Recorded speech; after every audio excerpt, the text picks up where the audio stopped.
Hey everyone, this is KZ and welcome back. This is the Kingdom Hearts 3 news update. This is the irregular video series I do on the channel where I talk about the brand new news there is to talk about when it comes to Kingdom Hearts 3, and boy do we have quite a bit. And I'm going to load all of it into this video. You see, D23 2018 Japan happened this weekend, and we got not one, but two brand new trailers for Kingdom Hearts 3, the revelation that Utada is coming back to do a brand new theme song for Kingdom Hearts 3 that we got to hear a little bit of, and much, much more. For this video, I'm going to be talking about all of the news that we didn't get to cover, that we didn't get to see in the trailer for Kingdom Hearts 3. So the first thing we're going to talk about is the Kingdom of Corona, the world based on the movie Tangled, and some of the very interesting nuggets of information we got from a Making of Kingdom Hearts 3 video that was shown to attendees at D23. Here's what IGN Japan has to say about it. The castle town of the world Tangled shown at the presentation was truly full of NPCs coming and going, along with a lot of elegant houses and shops. The world of Rapunzel has been announced since early development, but the reason why the gameplay video was not released was because it took a considerable amount of time to represent Rapunzel's long hair and nothing else. And they go on to say stuff like, early on in development, her hair would just end up floating up to the top of the sky, but now that they've released a video of it to attendees, they can see that it's working absolutely perfectly and is reacting if the hair is on a different level of height, and it reacts to things naturally. So that's the reason we haven't seen it since 2015. Makes sense. They had mentioned something to that effect back in 2015 about how the hair is going to be hard to deal with and develop, as well as the fact that this is the first time we've seen her in the game. I think the other big piece of information was the thing at the very beginning saying that there are plenty of NPCs coming and going. I feel like I'm in a fever dream looking at the images of looks to be over a dozen different characters, not just standing, but walking around. Kingdom Hearts' biggest flaw, I feel, is the fact that only like 4 people live in every single world, and they're definitely fixing that. And it's something that has been hilarious about the series, so seeing that we're going to have more lived-in worlds and not just empty husks is one of the biggest pieces of news to come out of this entire thing. So the next thing I'd like to talk about is a gameplay addition that may be a bit divisive for people. Kingdom Hearts 3 is bringing back the Gummi ship. Now, this is something that shouldn't be too surprising. It was in Kingdom Hearts 1 and 2. It's how you traverse and go to the next world that you want to go to. Some people don't like it. I enjoyed it in 1 to a degree. I really liked it in 2. I think they really nailed the feeling of a Star Fox-esque shooter. And now they're taking it to the next level. They're taking it open world. So, after the conclusion of the Kingdom Hearts fan event at D23, we started hearing from various people that Kingdom Hearts 3 is getting an open-world Gummi ship gameplay, complete with a search function for exploration and a battle function. In addition, the Gummi ship remains customizable just like it did in previous games, and the attendee in question compared the Gummi ship battles shown to stuff you would see in Star Wars, which is very exciting. So, GameSpot adds on to that saying that combat has been augmented and will have more enemies than in the preceding games in the series. PlayStation Access reported that over 30 types of enemies will be available to battle against. Then, IGN chimes in with more details that the customization factor of the Gummi ship will be richer in this game than ever before, and that the exploration phase will involve directing the Gummi ship freely in any direction at 360 degrees, on a field much like an open world. Now, at this point, we have to go with a little bit of speculation of how open this is going to be.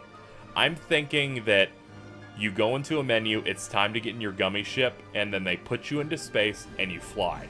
And my dream is that you have a bit of freedom of which world you go to, and you're flying around, maybe finding various areas where you can maybe find a rock that gives you a treasure or something like that. You're searching around, just screwing around with stuff, maybe finding new parts, building up your Gummi ship, and then eventually you'll get close to the world, and it's like, warning, you're about to enter a battle stage, and then it becomes this super hyped up dogfighting game that you go through, and once you beat a boss or something like that, you get to go on to whatever world it is. This is exciting to me. This sounds It just sounds perfect. Like, this is what Gummi ships should be. Freedom. And this amount of freedom, I think, works really well. And I'm not big on open world games, but if this is just the way you travel to another world, I think they're really going to nail it. So next up, we have a few development tidbits that should be interesting to you guys that I wanted to talk about. And it comes down to who's working on this game. Well, we know Osaka team's working on it. More specifically, every single person in Square Enix's Osaka studio is working on the game, with an additional 100 employees from Tokyo. On top of that, they're doing some outsourcing for the background team that already has 80 members within Square Enix, making it the biggest background team in the company's history. They went very, very detailed when it comes to the development process. So what Nomura ended up saying was they like to categorize it into 3 parts: early game, middle game, and late game. Nomura says there will be around 3 worlds per section, but that does not mean there will be only 9 worlds in the game. Likely there will be a lot more, and some worlds are probably going to be a bit more smaller scale. He's being a little bit cagey about it. He wants to keep surprising us. But he was able to give us some completion percentages on some of these sections. The early stage worlds are 90% complete. The middle stage ones are about 60 to 70% complete. And the audience was not given a percentage completion for the last stage of content, but he said that that content is something incredible. Something he's always wanted to do in putting Kingdom Hearts, ever since the days of working on Final Fantasy. It's bound to surprise everyone. Now take those clues. Something he's always wanted to do in Kingdom Hearts, even ever since he was doing Final Fantasy. I don't know. Is there going to be a Final Fantasy related world? That kind of goes against things they've said in the past, but you never know. He also told people not to get excited about a Kingdom Hearts trailer last year, and then they dropped the release year. So, who knows what's going on? Speculation can be had. Now, he said while he didn't disclose the contents of the last stage of development, he appeared to be very satisfied with it by using phrases such as everything can be done, or the culmination of the past. I don't... This man is hyping it up way too hard. But I'm very excited to see what they're going to be putting in there, and who knows, man? Who knows what they're going to end up showing us? It's very, very, very exciting. So the last couple of points I wanted to tackle in this video have to deal with some optional and neat stuff they're adding to the game. The first one has to deal with Heartless and how they are adding some rare Heartless to the game. We've had that before, such as the capsule machine from Kingdom Hearts 2, or some of the special ones in Kingdom Hearts 1 Final Mix that yielded special synthesis items. In this, you'll have a method of capturing and subduing rare Heartless. And it says here, for the regular Heartless, defeating them will be distinguished by striking them depending on what's on their head. It was said that the exclusive missions are being prepared for these rare Heartless. This is exciting to me because I like optional content. I like that there will be special enemies I have to look out for. It's going to make me want to revisit these areas and take them out and redeem whatever prizes come from them. Whether there's synthesis in the game, if there is, or a prize that I can turn in for something special, or I just get something special in general. The last thing is that they're adding a special minigame to Kingdom Hearts 3, or this may be one of many minigames. This one specifically is based off old, like, Game & Watch games, and those small little portable machines that usually were, like, black and white graphics. This one's specifically based on a Mickey Mouse short from 1933 called Giant Land, and it shows a 2D Sora moving around, hiding from this giant, and it looks cool. This looks exciting because they're going the extra mile when it comes to this game of making stuff that looks varied and different. And this level of detail explains why it's taken them what's going to be about 5 years to complete this game.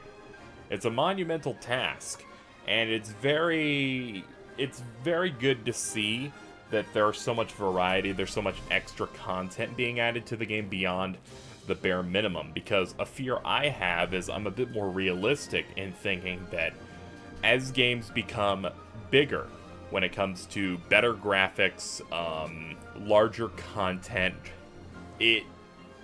becomes harder to make content than it was back in the day. Like, for example, we learned recently Mega Man 7 on the Super Nintendo was made in like 5 months. And now you have these endeavors here that are taking half a decade to complete. You worry that you're not going to get a lot of content beyond what you definitely need, the bare minimum. So seeing them go the extra mile for this is really exciting to me. So seeing this extra content, it's exciting. I'm using that word a lot because that's exactly what it is. And with that, we can bring this video to a close. That's all the information I was able to find when it comes to Kingdom Hearts 3 at D23 2018. But that is not the end of our coverage in the near future. Doubtless, we will obtain new information via Famitsu and Dengeki interviews with Nomura, because he does this all the time. He has to do a big roundup, some new press stuff, so expect that to happen most likely, where we'll get more information. And of course, it's only 4 months until E3, where we will likely get the release date of the game. That's not confirmed, but it's fucking obvious, as well as more footage, maybe the Big Hero 6 world, and maybe those leaks were right, and Frozen's actually happening. It's a pretty safe assumption to expect it. But with that being said, that's going to do it for the Kingdom Hearts 3 news update. How do you feel about this new Gummi ship stuff? Did you enjoy the trailer? What do you think about anything I talked about? I'm tired. This is a big video. I will see you guys next time for more coverage on this game and more videos in general. Until then.